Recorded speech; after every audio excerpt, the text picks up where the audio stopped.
Hoy es el 20 de octubre de 2025. Han pasado 3 años desde el accidente.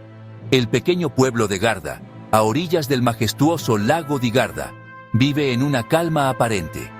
El sol de otoño se refleja en las aguas tranquilas, pintando el paisaje con tonos dorados y ocres.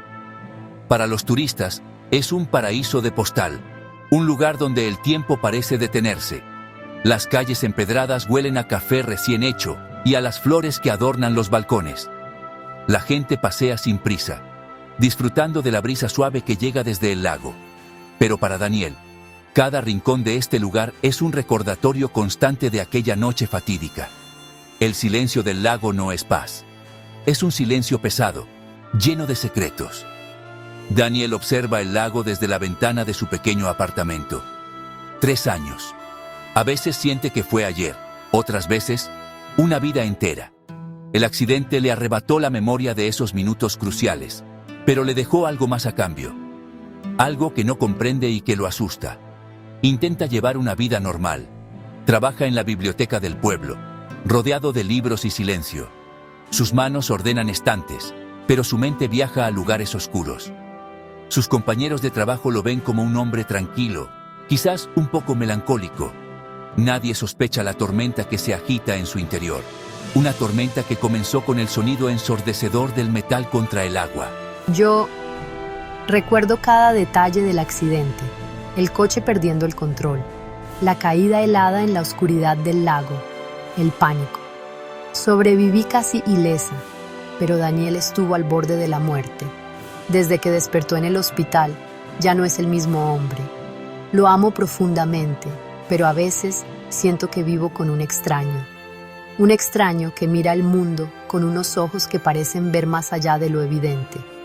Me aferro a los buenos momentos, a las risas compartidas antes de que el lago nos cambiara para siempre. Mi amor es el ancla que intenta mantener a Daniel en la realidad. Cada tarde, Daniel camina por la orilla. No busca respuestas, porque teme encontrarlas. El lago parece llamarlo, susurrarle cosas que no puede entender.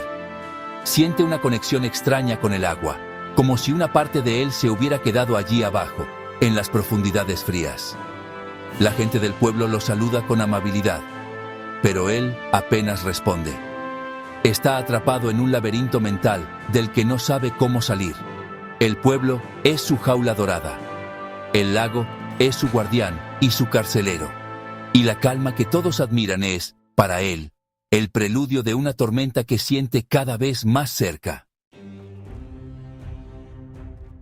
Los cambios en Daniel comenzaron de forma sutil. Al principio, eran solo sensaciones extrañas. Un escalofrío repentino antes de que un niño casi cayera a la calle.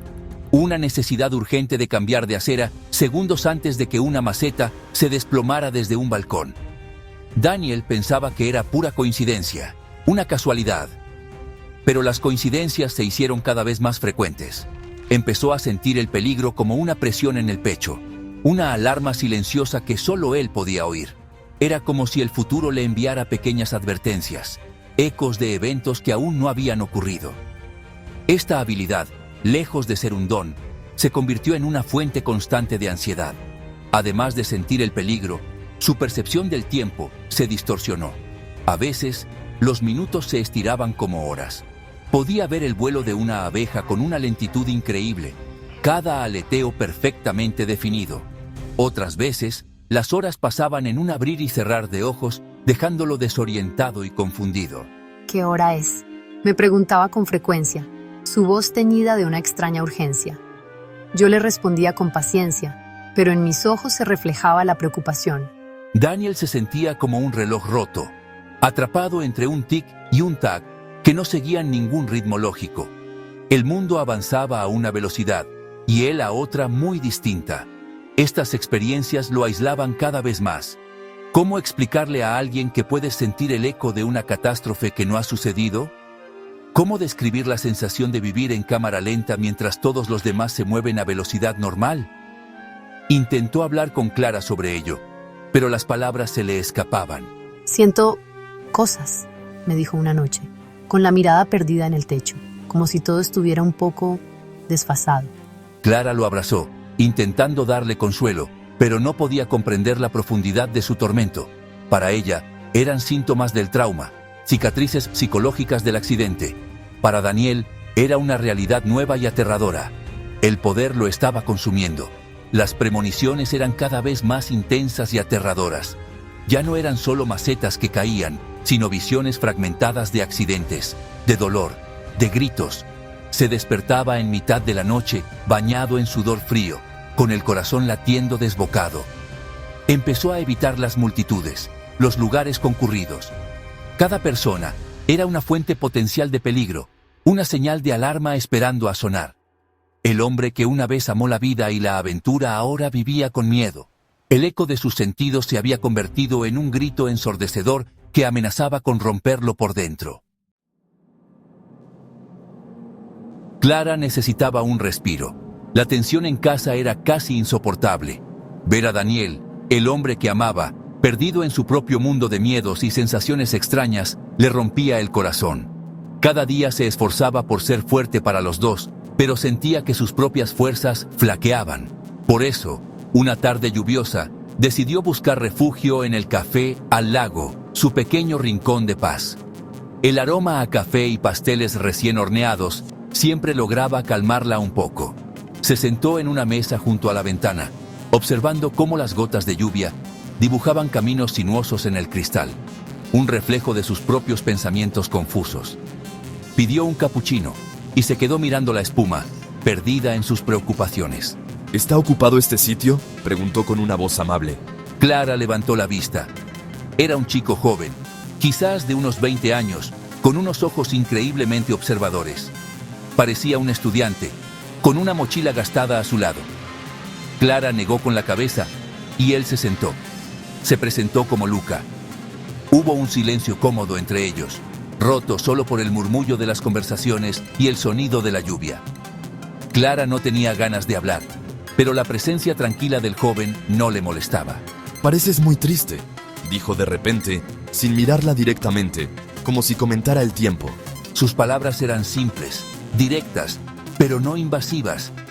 Clara se sorprendió. No se dio cuenta de que su tristeza fuera tan evidente. He tenido días mejores, respondió ella con una media sonrisa forzada. Luca asintió lentamente. «La tristeza deja un eco», continuó él, con un tono casi filosófico, como una huella en el aire. A veces, si escuchas con atención, puedes ver de dónde viene. Clara lo miró con curiosidad. No era la típica frase que uno espera escuchar de un desconocido en una cafetería. ¿Un eco?, preguntó Clara, intrigada a pesar de sí misma. Sí, un eco de los recuerdos. Entonces, Luca hizo algo que la dejó sin aliento. Describió una imagen con una precisión asombrosa. Veo agua, muy oscura, y luces rojas y azules parpadeando. Siento mucho frío y un miedo terrible. Clara sintió un escalofrío. No era una adivinanza. Era su recuerdo. El recuerdo del accidente en el lago. Nadie, excepto ella y los equipos de rescate, podía conocer esos detalles con tanta exactitud. ¿Cómo sabes eso?, susurró, con la taza de café temblando en sus manos. Luca no parecía sorprendido por la reacción de Clara. Su expresión seguía siendo tranquila, casi compasiva. «No te asustes», dijo en voz baja. «No leo la mente.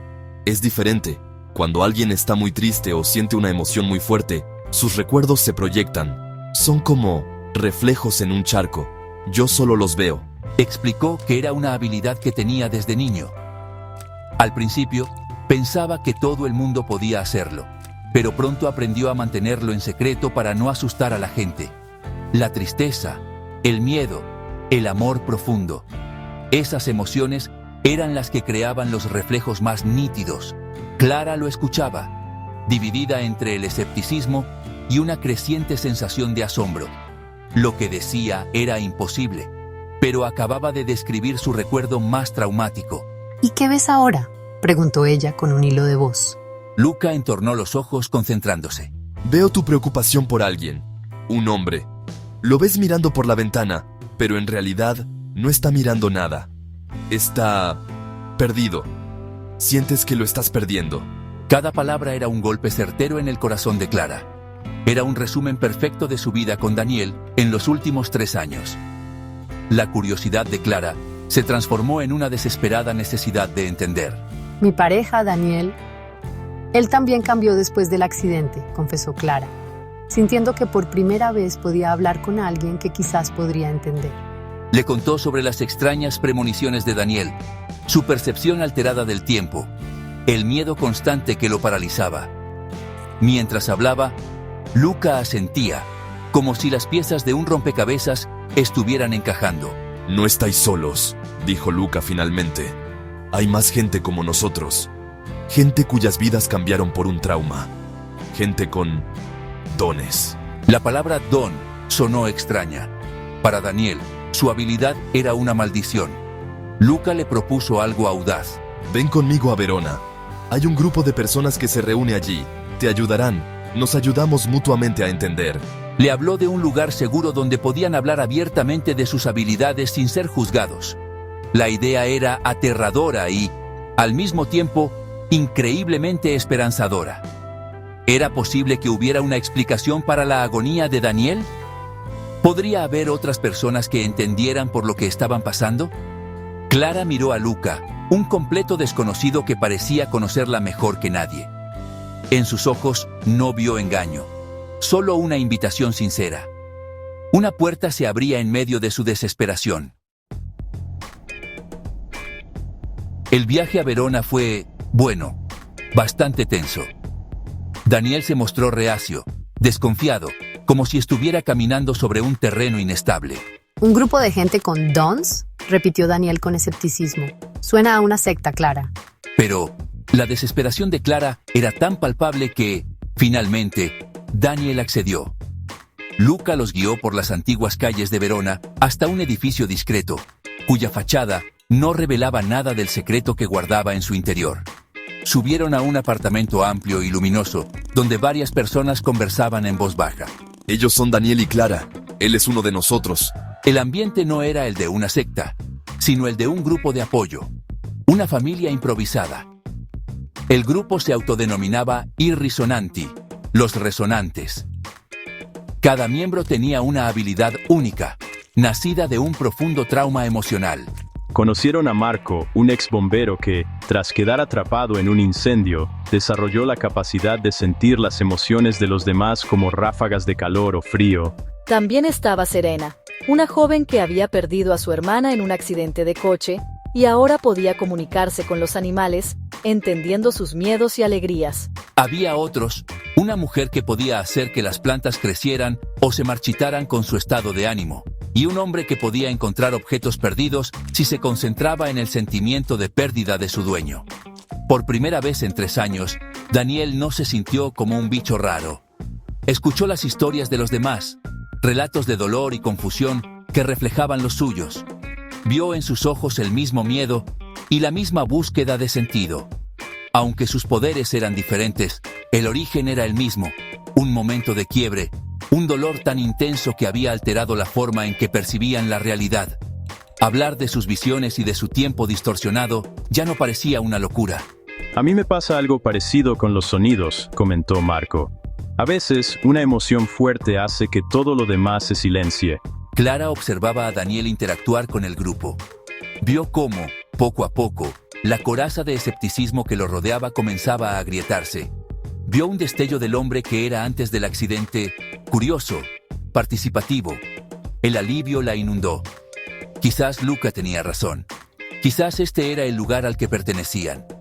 Verona, la ciudad del amor trágico de Romeo y Julieta, se había convertido en un refugio para almas heridas que habían encontrado una forma extraordinaria de resonar con el mundo. Aquí, entre extraños que compartían un secreto imposible, Daniel y Clara encontraron una pequeña llama de esperanza. En el centro del grupo estaba yo, una psicóloga de unos 50 años, de mirada serena y voz calmada. No poseo ningún don, pero soy la fundadora y guía de los Risonanti. Fui yo quien les dio un nombre y una teoría para explicar lo que les sucedía. Vuestros poderes no son una maldición, les dije en la primera sesión con Daniel y Clara. Son el eco de vuestras almas heridas. Son la forma en que vuestra mente y vuestro espíritu intentaron procesar un dolor que era demasiado grande para soportarlo de manera convencional. Según mi teoría, un trauma extremo puede actuar como una grieta en la percepción normal de la realidad. En ese momento de ruptura, la energía emocional es tan intensa que puede abrir nuevos caminos neuronales, creando una conexión diferente con el mundo. Imaginad una campana que es golpeada con una fuerza inmensa y lustre. La campana se agrieta, pero a partir de ese momento, su sonido es único. Ya no suena como las demás. Vosotros sois esas campanas. El trauma os agrietó, pero ahora resonáis de una forma especial. Para mí, vuestros dones son cicatrices del alma, manifestaciones físicas y psíquicas de vuestra herida emocional. La teoría de Elena resonó profundamente en Daniel. La idea de que su tormento no era una locura, sino una consecuencia lógica, aunque extraordinaria, de su trauma, le proporcionó un inmenso alivio. Entonces, ¿sentir el peligro es mi forma de intentar evitar que el dolor se repita? Exactamente. Tu mente está hipervigilante, escaneando el futuro en busca de amenazas para protegerte. Tu percepción del tiempo se altera porque, en el momento del accidente, el tiempo se detuvo para ti. Estás reviviendo ese momento de suspensión una y otra vez. Esta nueva perspectiva cambió la forma en que los Risonanti veían sus propias habilidades. Ya no eran fenómenos inexplicables, sino una parte intrínseca de su historia personal. Sentir las emociones de los demás como temperatura era un eco del fuego que casi me quita la vida. Mi conexión con los animales nació de la soledad devastadora que sentí tras perder a mi hermana. No curaba el dolor, pero le daba un sentido. Sus poderes eran un lenguaje, el lenguaje de sus heridas. Aprender a hablar ese idioma era el primer paso para poder, algún día, sanar. Justo cuando una frágil sensación de seguridad comenzaba a instalarse entre los Risonanti, les revelé una verdad mucho más oscura. No somos los únicos que sabemos de la existencia de personas con estas habilidades. Hay una organización secreta, conocida solo como el Velo Negro, que nos está buscando, no con la intención de ayudar, sino de controlar y, si es necesario, eliminar. Os ven como anomalías, como armas potenciales o como una amenaza al orden establecido, expliqué con gravedad. Creen que vuestras habilidades son peligrosas y deben ser contenidas o erradicadas. Operan en las sombras y son extremadamente eficientes. El Velo Negro no era una leyenda urbana. Elena les contó historias de otras personas con dones que habían desaparecido sin dejar rastro. Eran individuos solitarios, que no tenían un grupo de apoyo como los Risonanti. La organización utilizaba tecnología avanzada y espías para detectar las firmas energéticas que emitían cuando usaban sus poderes. Cada vez que Marco sentía una oleada de emoción, o que Daniel tenía una premonición fuerte, dejaban una huella invisible en el éter, una señal que el Velo Negro podía rastrear. La seguridad de su refugio en Verona se volvió repentinamente frágil. El objetivo del Velo Negro es simple y aterrador: mantener el control. Creen que la humanidad no está preparada para la existencia de tales poderes. Consideran que las emociones, la fuente de vuestras habilidades, son un factor inestable y peligroso. Por lo tanto, cualquier persona que manifieste un don basado en la emoción es catalogada como un riesgo. Sus métodos son despiadados. No buscan entender, solo neutralizar. La noticia cayó como una bomba en el grupo. La amenaza ya no era solo interna, producto de sus traumas, sino externa, real y letal. El miedo que habían intentado superar volvió con más fuerza que nunca. Daniel sintió una oleada de pánico helado, pero esta vez fue diferente. No era una de sus premoniciones vagas, era una certeza fría y lógica. Eran una presa. Su don, que le advertía de peligros mundanos, no le había avisado de esta amenaza mayor, más organizada. ¿Cómo nos defendemos de algo que no podemos ver? Permaneciendo juntos, siendo discretos y aprendiendo a controlar nuestros dones. Porque ahora más que nunca, no son solo el eco de nuestro dolor, son nuestra única arma. La amenaza del Velo Negro tensó las relaciones dentro del grupo. El miedo sacó lo peor de algunos, y la paranoia empezó a filtrarse en su refugio. Daniel se vio especialmente afectado. Sus visiones se volvieron más oscuras y frecuentes, fragmentos caóticos de violencia y persecución. Veía sombras moviéndose por las calles de Verona. Sentía la presencia de observadores invisibles.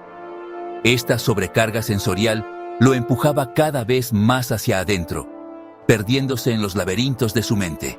Se volvió más callado, más distante, incluso con Clara. La conexión que habían empezado a reconstruir se deshilachaba de nuevo. Sé lo que es sentirse solo. Los animales me entienden mejor que las personas. Quizás tú y yo somos parecidos. Pero Daniel estaba demasiado perdido en sus propias tormentas internas como para corresponder o incluso notar sus sentimientos. Su rechazo, aunque no intencionado, fue doloroso para Serena. Háblame, Daniel, no te encierres ahí dentro. Pero él a menudo no respondía, su mirada fija en algo que solo él podía ver. La presencia de Serena y su evidente enamoramiento de Daniel añadió una capa de celos y resentimiento a la ya frágil situación de Clara. Se sentía impotente, viendo cómo el hombre que amaba se distanciaba y cómo otra mujer intentaba ocupar el espacio que ella sentía estar perdiendo. El refugio se estaba convirtiendo en una olla a presión emocional. Las visiones de Daniel se volvieron insoportables. Una noche, durante una reunión del grupo, se derrumbó, gritando sobre hombres de negro y ojos en la oscuridad. Tuvo una visión clara. Agentes del velo negro rodeando su edificio. El pánico se apoderó del grupo. No sabían si era una premonición real o una alucinación producto de su mente sobrecargada. La confianza se rompió. Algunos, como Marco, creyeron en su visión y abogaron por huir de inmediato. Tenemos que irnos ya, no podemos esperar más. Otros, agotados por la tensión constante, pensaron que Daniel se estaba volviendo loco. La familia improvisada de los Risonanti estaba al borde de la ruptura.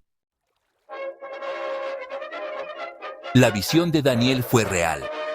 Esa misma noche, el velo negro atacó. No con armas de fuego, sino con tecnología diseñada para neutralizar sus dones. Un dispositivo sónico de alta frecuencia llenó el aire, desorientándolos, causando un dolor agudo a aquellos con sentidos agudizados. Siento un frío abrasador por todas partes. Los agentes, vestidos con trajes tácticos oscuros, irrumpieron en el apartamento. El grupo, desorganizado y presa del pánico, se dispersó. Su refugio se había convertido en una trampa mortal. En medio del caos, Elena descubrió la verdadera naturaleza del poder de Daniel. No era solo un precognitivo, era un canalizador. Su mente no solo predecía el peligro, sino que absorbía y amplificaba la energía emocional de quienes lo rodeaban.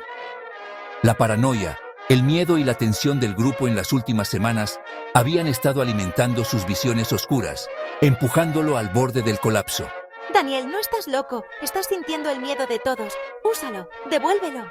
Serena, en un acto de valentía desesperada, se interpuso entre un agente y los niños que estaban con una de las familias, usando su conexión con los animales para llamar a una bandada de pájaros que atacaron al hombre. Fue un acto heroico, pero le costó la vida. Un pulso de energía la alcanzó y cayó sin vida. El sacrificio de Serena provocó una oleada de dolor y rabia que se canalizó directamente hacia Daniel. El poder lo inundó, un torrente incontrolable. Al mismo tiempo, Marco, intentando proteger a los demás, empujó sus sentidos para crear una barrera de frío emocional contra los atacantes. El esfuerzo fue demasiado grande. Un destello de luz emanó de sus ojos y quedó ciego, gritando de dolor. El precio de usar sus dones como armas era terriblemente alto. El apartamento estaba sumido en la oscuridad, el caos y el sufrimiento. Los Risonanti estaban siendo derrotados, uno por uno. Viendo a sus amigos caer, Daniel finalmente entendió. Comprendió lo que Elena le había dicho. Cerró los ojos y en lugar de luchar contra la abrumadora marea de emociones, la aceptó. Absorbió el dolor de Marco, la pena por la muerte de Serena, el terror de Clara y de todos los demás. Se convirtió en el epicentro de su tormenta colectiva. Entonces, con un grito que no fue sonido sino pura fuerza emocional, lo liberó todo. Una onda de choque psíquica invisible barrió el edificio. Los dispositivos del velo negro se sobrecargaron y explotaron. Los agentes cayeron al suelo, inconscientes, sus mentes abrumadas por una avalancha de miedo, dolor y desesperación. Daniel había salvado al grupo, pero el esfuerzo lo dejó vacío. Se desplomó en el suelo, inconsciente. Daniel, estoy aquí, amor, estoy aquí. Clara corrió a su lado, sosteniéndolo mientras el silencio finalmente regresaba. El milagro de su supervivencia tenía un precio devastador. El grupo se había salvado, pero estaba roto. Tras esa noche, los supervivientes se dispersaron, buscando seguridad en el anonimato. Clara llevó a un Daniel catatónico de vuelta al lago di Garda, el lugar donde todo comenzó. Meses después, mientras cuidaba de él en la orilla, escuchó un susurro en la brisa que venía del agua. No era el lago. Era una voz nueva, clara y misteriosa, que prometía secretos aún más profundos. La historia de los Risonanti no había terminado, solo había comenzado.